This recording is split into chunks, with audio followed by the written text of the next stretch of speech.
আসসালামু আলাইকুম। আজকের দৃশ্যপট হচ্ছে সুপারির বাগান সম্পর্কে।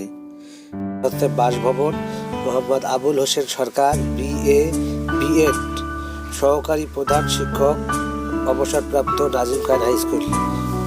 ওনার বাড়ির সামনে আপনারা দেখতেছেন একটা সুপারি বাগান। মোটামুটি আমরা জানা মতো সুপারির বাগানটা অনেক সুন্দর। এই ভিডিওর মাধ্যমে আপনারা যে গাছগুলো দেখবেন, এখান থেকে আপনারা একজন উদ্যোক্তা হতে পারেন, সুপারির উদ্যোক্তা। এই যে সারি সারি যে গাছগুলো লাগানো আছে দেখেন, আপনারা খেয়াল করে একটু কত সুন্দর সুপারি গাছের মধ্যে আছে। এই সুপারিগুলো সাধারণত যেখানে সেখানে দেখা যায় না, এইরকম বাগান, সুপারির বাগান। আপনারা যদি চান নিজেরাই সুন্দরভাবে নিজেদের ব্যবহারিক জায়গাতে আপনারা এইরকম সুপারির বাগান লাগাতে পারবেন। সুপারির গাছগুলো দেখেন, নিজেরাই উদ্যোক্তা হতে পারবেন।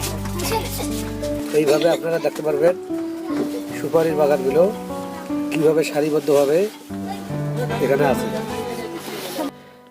আমাদের এই চ্যানেলটার মাধ্যমে আপনারা অনেক কিছু দেখতে পারবেন,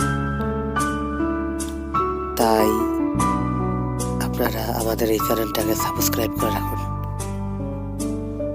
নতুন নতুন ভিডিও পাওয়ার জন্য।